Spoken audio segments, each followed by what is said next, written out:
Looks like Ayo Dosunmu may be changing his number to number 11, and we're going to talk a little bit about that. But more importantly, what will Ayo Dosunmu's role be on the Chicago Bulls team next year? And will he be able to build off of the career year he had last year, even though he's probably going to be regulated now to being the first guard off the bench? We're going to talk about why that really isn't the demotion that some people are trying to make it out to be. And then lastly, Dwyane Wade admits what we've all known, and that's basically that his time in Chicago was a bunch of malarkey. We're going to get into all that plus the mailbag right after this. You are now tuned in to Chicago Bulls Central, your number one place for all Chicago Bulls news and content.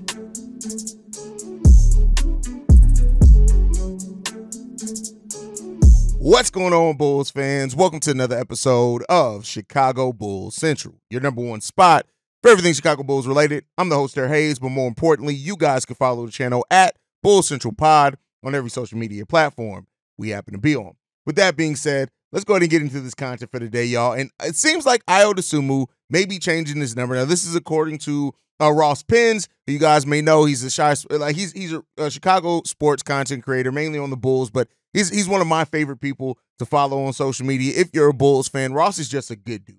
He's honestly, like, in a time where, and you guys know, I don't really like people, but Ross is just a good dude. Well, he went on the Bulls store and seemingly uncovered that Ayo Dosunmu may be moving his number back to 11. Now, this was also strengthened by the fact that Ayo Dosunmu later retweeted something that had him in jersey number 11 as well. It seems like the Bulls may have taken anything down on the store until it's officially announced.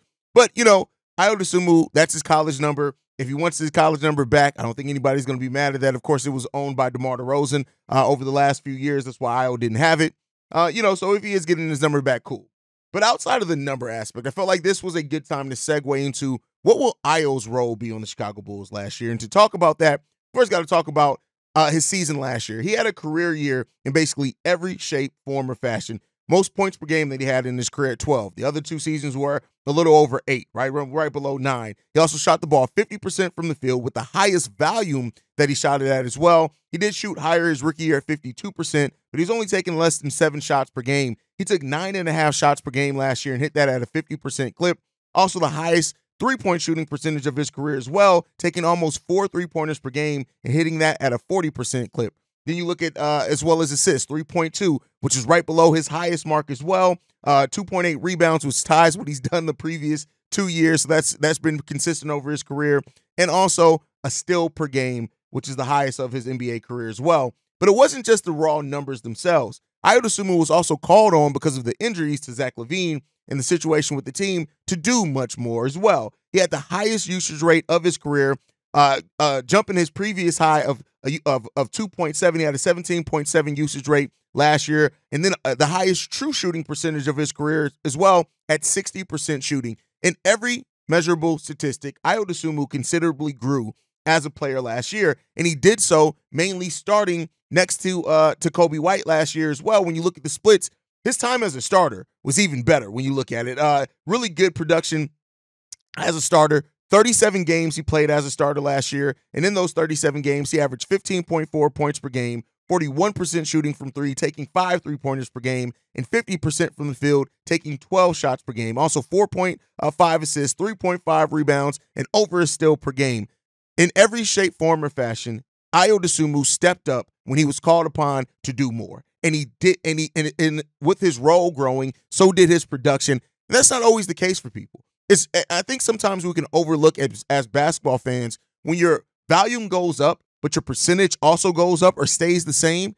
That's a major thing. That's not something every player can do. Hell, there are even star level players that when their production or their volume goes up, their percentages don't necessarily stay the same. But Ayo Dosunmu is now going into a season where theoretically, and I would say it's more than theoretical, he's going to become the first guard off the bench. He's basically assuming the role that Alex Caruso was his original role when everybody was healthy. And so there's versatility in that with Ayo. Ayo, who's shown ability to play the 1, 2, and the 3 for the Chicago Bulls team. The minutes, I'm not worried about the minutes. The minutes are going to be there for Ayo Dosunmu, and he's going to have probably right along with the minutes that he had last year. For just, being frank on it, I don't expect his minutes to really take too much of a dip. Now, as a starter, he averaged 36 minutes per game. I don't know if that's going to stay the same, right? Because that's just not starter. But last season, he averaged 29 minutes per game. He's going to get close to 30 minutes, and I think that's the right role for him. But what is Ayo Dosunmu's role outside of just that going to be? And we're actually going to see Ayo step into a role of needing to be a leader of sorts. Now, Kobe White very much could still be the boisterous leader of the team, but let's not make any mistake. Ayo has always taken on a bit of a leadership role with this team. You can go back as far as his rookie year, whereas he would be the one calming other players down to get texts, to pull them to the side, to talk to them, right? So Ayo's always had that leadership gene inside of him, but now with the absence of a DeMar DeRozan, who was our vocal leader on the sideline, he really didn't, wasn't as vocal on the court, but Ayo Dosunmu is stepping into that role now, and he also is going to be a lead off the bench of a team that is going to have relatively a lot of young, unproven players on that bench of the Chicago Bulls, and that's something that we haven't really talked a whole hell of a lot about, right? Or I haven't talked a lot about. Sure, there's other Bulls pundits that have talked a lot about that, right? But when you look at the Bulls' depth and who's going to be projected to start and come off the bench, like, you're looking at Ayo Dosunmu is now one of the longest tenured Bulls outside of Kobe, outside of Zach LaVine. Of course, those are the two guys that have been here the longest. But, even with that, Lonzo Ball's been on the roster. He hasn't been on the sideline for a long time, right? So if he even is, he'll be there for the first time in a while. But Ayo Dosunmu is going to be leading a bench that, has a veteran in Torrey Craig, has the ball-headed hoe Javon Carter on the bench as well, but we're not really expecting a lot from him. But Jalen Smith, Julian Phillips, Dalen Terry, Matas Busilis as well, who's probably going to be coming off the bench for this team also. He's going to be one of the players that's on that bench that is going to have to help guide the development of those young players, and that's on the court too. Ayo Dosunmu, with this team projected, we still got to see if it's going to come to fruition, projected to play a much faster style than what they've played in previous years. Ayo Dosunmu was a one-man fast break for the Chicago Bulls, and so now those skills that he has in the decision-making that he has in his cutting and moving to the rim is going to be there to help take advantage of and put the other players in better opportunities. So like in yesterday where I talked about what role with Matas Busilis have with the Chicago Bulls team next year, you very much so have to ask that same thing about Ayo and if he's equipped to do it. And I don't have any doubts that he's equipped to do it. I know, some Bulls fans, and like I said earlier, have the thing once you see a player going from a starter to a bench role, they look at it as a huge demotion. It's not always that, right? We got to stop vilifying or making it negative to come off the bench. You've seen it in teams that are able to go on runs. Now, I'm not saying that the Bulls are that team that's going to go on playoff runs, but having solid production and leadership off your bench is something that is a novelty in the NBA and something that you want and you desire as you're trying to build a culture and a team. And Ayo's a player that, with his college accolades and what he's been able to do, being from the city of Chicago and already having that Chicago edge, and a player that also, when you look at it, he's had a rise and fall over his first 3 years of the NBA, whereas initially people came in and seeing Ayo Dosunmu play had such high expectations and talked so highly about Ayo Dosunmu. And then after his second year, where he came into that season being the starting point guard and didn't necessarily live up to what people wanted to see from that, and they started thinking that Ayo may be done or washed, or that's just who Ayo was going to be. And then to come back your third season, have your best season where you played a multitude of roles. You were coming off the bench. You were starting. You were playing point guard. You were playing shooting guard. And he thrived in every bit of that. Ayo Dosunmu it needs to also be one of those players that we're looking at next season and saying, what left does he have to uncover in his game? And while he is doing that and understanding that role, how does he make the players around him better? And that's what we'll end up seeing with it. But I think that Ayo is poised for a really good season. And, the change of the number or not thing is neither here nor there to me in reality. But I'm just glad that we have a player like Ayo on this team. And honestly, I'll say this. With Josh Giddey projected to be the starting point guard for the Chicago Bulls, Ayo Dosunmu coming off the bench and being somebody that we can kind of trust what his production's going to be and how much effort he's going to give, right? The numbers may change. That's cool, wherever. We'll see how the balance of this team change. We may not even need Ayo Dosunmu to score as many points as what he scored last year in that 12.2 per game or 15 as a starter. But we do need what Ayo brings. And you notice even in that, I haven't even talked about defensively. Like, we know what Ayo brings defensively. And for a team that is going to be missing some defense, Ayo Dosunmu's defense off the bench, his ability to guard multiple positions is going to be a big factor for that Bulls team as well, because they are going to be calling on Ayo Dosunmu to do quite a bit off that bench for the Bulls and play a really big role. And so he's going to be that third guard off the bench. I know the Lonzo Ball truthers are going to be like, but what about Lonzo? He's going to be healthy. Is that my Lonzo Ball stan voice? I think it is. We may have uncovered something there. But Ayo Dosunmu was going to be that third guard for the Chicago Bulls. And by that, I only mean because Zach LaVine's probably going to be starting at the 3, mainly due to the Bulls trying to rehab his value if he's there at the start of the season. So important season as well for Ayo Dosunmu. And he's going into the second year of a 3-year contract. And the Bulls got to start looking at either extension or signing him as an unrestricted free agent here in the next couple of years. And we'll see what that brings, because that could be a whole nother story in this saga of what AK and Eversley ended up doing. So let me know what you guys think on that down below.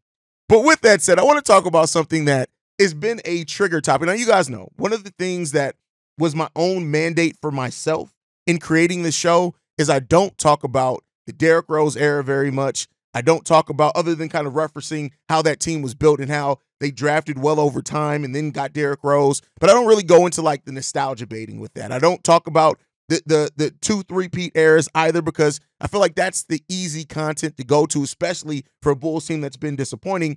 That was kind of one of the mandates that I set for myself in building this channel, is that I don't want to have to go to that unless like the ring of honor ceremony, things like that. I'll go back to it then. But like, I just really try not to dip into that bag, especially during the offseason where news can be a little bit slower, and a lot of channels kind of go to that nostalgia baity thing. I don't like to do that. But one of the eras of the whole Chicago Bulls, and kind of what one of the dominoes that led us to where this team is, right, is bringing in Dwyane Wade. And Dwyane Wade was on a podcast, 7 p.m. in Brooklyn, and he talked about his time here in Chicago saying this: "I set a bad precedent. I apologize. Jimmy Butler was on that team, so he probably picked up some bad habits from me. I was old. I was like, man, I get to live the NBA experience. I was a military baby for 14 years. I got 1 year to get out and stretch my arms. I was like, I'm about to take advantage, so I really wasn't a good vet to those guys, man. I apologize. It wasn't about y'all. It was about me, so I apologize." I also went on to say this: "I got to enjoy it when I wasn't good anymore, but I still had my status, but I wasn't that good no more to my standards. I'm not talking about the average basketball standards. I still could hoop, but to my standards, I was like, all right, you ain't him no more, but I still got my status, so let me use this card." It just reaffirms something that all Bulls fans from that era know, and that we paid attention to, and that we knew that was happening. And that is Dwyane Wade came here to the Chicago Bulls. He took advantage of a team that had, at that point, moved on from Derrick Rose. You bring in another hometown kid. People were hoping that, Jimmy Butler was going to, develop and be the next wave of this team, and he could have very well been, right? It's not a knock on Jimmy. But you brought in Dwyane Wade to that team, and it did seem to throw off the chemistry, so much so that Rajon Rondo talked about how they didn't really treat the vets right, and it was basically Dwyane and Jimmy and the Bulls, right? And that's, you don't want a David Ruffin, a national basketball team. But I think this is an important factor, not just to harping on the Dwyane Wade aspect of it, right? Because that is what it is. That was a different front office. That was a different era at this point. It just is what it is. We've moved on. I don't think we don't have any players that were even on that team still on this roster, right? So that just kind of, it became what it became. And ultimately, though, I think this is something to look back on, is that we basically paid Dwyane Wade $50 million to corrupt and recruit Jimmy Butler long term. Now, we know Jimmy ended up going to 2 other teams before eventually going to the Miami Heat, but that relationship with Dwyane Wade did play a part into that. And it just kind of is what it is. And I wanted to talk about that and frame it in this sense. No matter how you feel about DeMar DeRozan, right, and his time here with the Chicago Bulls, one thing that cannot be argued, at least not in my opinion, I'm sure there'll be somebody that tries to argue it, is that one thing you don't have to worry about with DeMar DeRozan is that he corrupted or didn't treat the rookies or the young players well. He treated these players extremely well, and he helped try to set a culture that helps them understand the mindset that has to go in to being a player in the National Basketball Association. And that is why signing players and bringing in veterans, especially to a young team, it's hugely important. It can be really impactful if you go out and get the wrong guys. And as we are now a team that's going forth into a new youth movement, I want to keep that focus as well, that hopefully the veterans that we bring in, regardless of what they can bring on the court. I know some people are going to say, well, we brought in Torrey Craig, he sucked. Or we brought in Javon Carter, he sucked, right? And you guys know, all ball-headed Hostlander is okay here. But outside of that, it comes down to making sure that you bring in guys that are going to, at least for the mental aspect, for the personality aspect, for the work aspect, for what it takes to compete at this level every single day, you want to bring in guys who are going to do that. And like I said, regardless of how you feel about DeMar DeRozan and his time here and his skill set and the defense, you have to acknowledge that whereas, and this isn't to compare the front office, but as where the Dwyane Wade signing actually hurt that Bulls team, that young team, the DeMar DeRozan signing is probably still going to be looked back on something that actually helped them in more ways than it hurt. And I know there are going to be people that make the conversation, well, Haize, it hurt them on the court because they didn't have shooting opportunities and things like that. Okay, if that's how you feel, I'm not going to knock that. But I think you got to go back to the fact that at least he taught these guys the mentality aspect of it and what it looks like to work continually over years and to be productive in this league. And so that's just something that it puts my mind in. Maybe I'm looking too deep into it or whatever, but seeing that Dwyane Wade quote and things, it just put me in that mindset to say, hey, regardless of my own personal issues with the DeMar DeRozan run here, one thing that I have no doubt that I'm not going to worry about is that he corrupted or mistreated these rookies or put them in a place where we're going to look back and be like, that damn DeMar DeRozan, we paid him such and such money, just like, we're not going to do that. And so that's just something that I wanted to spend in my time, especially in an offseason where we moved on from a vet that we signed in a very similar situation. Much like Dwyane moved on from the Miami Heat. He didn't get the money that he wanted from them. When we signed DeMar DeRozan, he initially thought he was going to one of the Cali teams. That did not work out. Yeah, we overpaid for him, but he still brought a lot of positivity to this team and a lot of good times as well when you look back on some of the buzzer beaters, the times that he was able to save us in the fourth quarter. The DeMar DeRozan run was an overall positive one here, and that's just something that I wanted. Rather than focus on something negative, let's turn it to talk about something positive. But with that said, we got two voicemails I want to get into today. This first one is from Michael Korn. Hey, good day. Michael Korn here. To your brother Korn, who comments about Giddey, dig it. Yep, absolutely. I'm hoping that you'll see during the season, Giddey, the Matas actions. But that brings the question, will Billy Donovan run actions for those players? And when you think about it, will Bulls run plays where they're cutting to the basket, and will they make their threes? But you got to figure they're going to be good in transition. Thinking ideally a team, would you like to see, or do you think there's any possibility of seeing like a stretch of even 3 minutes a game where you have Lonzo, Giddey, Mattis, Kobe, and Ayo just running the floor? And what's your thoughts about that? And to your other caller, great points about Bulls players with hearts and some favorite Bulls team name. Going back from the beginning of Bulls play, I'd like to also include Norm Van Leerman. He was the first of the Bulls who had that heart. Anyway, good day. Looking forward to more coverage. Thanks. Bye. Will Billy Donovan run actions for Matas Buzelis and Josh Giddey? I very well, damn well hope so. Like, let's be clear here, bro. I know that there have been issues with Billy Donovan and him running plays for rookies and how much he can use them. We have 2 rookies that he used early in their career, 2 that he didn't. Matas is somewhere right in the middle of that, right? Use Matas Buzelis and put him in places where you're trying to take advantage of the mismatches and his activity and things like that, because the last thing that you want to do is stop him from doing something that is natural, that's naturally positive. His movement, reward that. Get him the ball. Run some actions for him. I very well hope so. And then overall, getting out in transition, this is going to be a team that I think is going to be dangerous when they get in transition. And that should be a fun, like I keep saying, it's going to be a fun brand of Bulls basketball to watch this year. Now, as far as are we going to see any time together of Giddey, Kobe, and Zoe on the court, honestly have no idea. I don't still know what Lonzo Ball's status is going to be. He still isn't officially cleared yet per what we're hearing. And I don't know even if he is cleared, how much you're going to use him in what type of roles and things like that.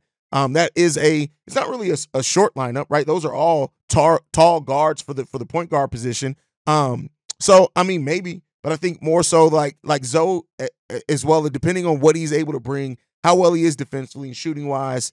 You can use him in a lot of different lineups. I gotta wait to training. I gotta wait till I see if he's ready to go at training camp before I allow myself to start thinking too much about what Lonzo Ball is or is not going to bring to this team. But as far as I do think we'll see Giddey and Kobe a lot out there together for sure. So that's my thought. Probably even some Ayo out there. But great voicemail, Michael Korn. Let's go from Michael Korn to my brother Cornelius. Let's go ahead and get into that voicemail next. Hey, what it do, Duke King?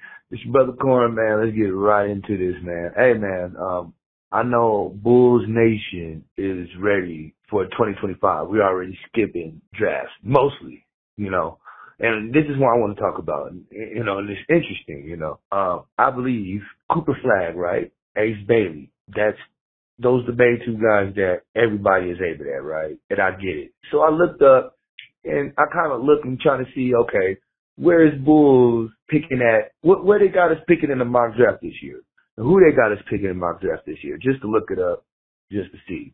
So strolling on YouTube, I chose on a few of them. And a lot of them got us picking number 6, right? Number 6. Wonderful pick. Top 10. We'll all be elated. We'll all be happy, right? Especially in this draft, right? 2025, right? So they got us picking at number 6. You know who they got us picking? Like 2 out of the 3? And people probably think, oh, it's going to be maybe Ace Bailey. I don't think, of course, Cooper Flag ain't falling to 6. But not even Ace Bailey. Maybe Cameron Boozer, Ron Harper's son, Dylan Harper, something like that, right? No. They said the Chicago Bulls at number 6 select Hugo Gonzalez out of Spain. So first I made a funny face. But who the fuck is that? What the fuck is that? So, of course, I had to do my research. After I did my research, he's a shooting guard. I want you to look him up, Haize. Before I want to get your analysis on him. If we pick him at 6, Bulls Nation, look him up. That's all I gotta say. He is special. I thought it was some bullshit. I really did. I thought it was some bullshit. No, he is special. His pull-up game, his skill set. He's a shooting guard. Now, what got me worried is I know we love Kobe. But I just want y'all to look at this kid. And like I said, you know, everybody got their favorite prospect, the Ace Baileys, the Cooper Flags, Harper, Boozer, whoever. Mine is Hugo Gonzalez. I want everybody to look him up. I want Chicago Bulls to get that kid. All right, Haize. Appreciate you. Love you as always. Blessings. Korn, it's way too early, bro, to be looking at. You already know you're somebody who's a prisoner of the moment, my boy. Like, come on, man. Like, come on, Korn, bro. Really, you're looking at mock drafts a whole year early. Do you know how much mocks are going to change in the next 30 days, much less the next 10 months? Now, as far as Hugo Gonzalez, first of all, bro, you know I get in my draft bag. You ain't got to tell me to look at nobody. The thing about Hugo Gonzalez is that he has a lot of skill. And at being 18 right now, he'll be 19 when he's drafted. The guy has tremendous upside. But here's what I'll say to this, is that he has tremendous upside, and he should look good against the level of competition he's playing against overseas. Playing over in Spain. He plays for Real Madrid in the international play. But you know what the thing is, and this could be PTSD on my part, Hugo Gonzalez's game reminds me a lot of Rudy Fernandez. And while Rudy Fernandez, when you go and look at his highlights, especially overseas, when you look at what he did in international play, it never quite translated in the NBA. Now, it's a very different league now than from when Rudy Fernandez played, but he reminds me so much of Rudy Fernandez's game that, and keep in mind, Bulls fans at the time, do y'all remember the Bulls fans wanted the Bulls to trade for Rudy Fernandez to be the shooting guard next to Derrick Rose. It felt like 3 years in a row, everybody would bring it up, especially when it seemed like he couldn't get out of the rotation past Brandon Roy in Portland, and that Bulls fans just thought he was just somebody we can just easily go out there and get. Listen, that was a time. But maybe that PTSD is wearing off, and this is not to say that Hugo Gonzalez isn't a solid prospect. He is a very good prospect, but I think that, let's wait and see how it develops over time. Let's wait and see before we get too high. But if you want to look at it, go and watch Hugo Gonzalez. I think I mixed it up and said Hugo Fernandez. Hugo Gonzalez. Go and look at him. He is a solid prospect. I want to make no mistake about it. If the Bulls were to get him, I just think number 6 may be a little bit high. I expect him to kind of drop some over this because of international play. And once the Ace Baileys and the college season starts, especially once the NCAA tournament starts, you're going to see those mocks change a lot. Still the guy that I'm focused on is the center out of Duke, Malik, I believe is how you pronounce it. I'm trying to stop murdering people's names because honestly, it is disrespectful, and I'm trying to get better at making sure that I say people's names right. But that Duke team is going to be deep this upcoming year with Cooper Flagg being on it, with Malik being on there. Isaiah Evans is going to be on that team as well. So look at that one. But the mocks are going to change a lot, Corn. Don't buy into the mocks too much quite yet. But there is somebody. Go and look out Hugo Gonzalez if you guys want to be interested in who Corn is bringing up. He is a solid prospect, and the highlights are going to make you look good. But I want to look at tape, not highlights. Anybody can look good with highlights. We need to see tape. That's a very different thing. But guys, thank you so much for tuning in. Make sure you guys are following the show at Bull Central Pod. You guys can send us any feedback, questions, comments, concerns. BullCentralPod@gmail.com. Lastly, if you want to leave a text message and our voicemail for the mailbag, the number to do so, 773-270-2799. We are the number one spot for everything Chicago Bulls related, but that's because of you guys. You guys make this show what it is. I appreciate you guys so much. We are about 400 subscribers away from getting to the goal of 20K. Go ahead and hit that subscribe button. But I love you guys. Go Bulls. See red, y'all. Peace. This has been a presentation of the Break Media.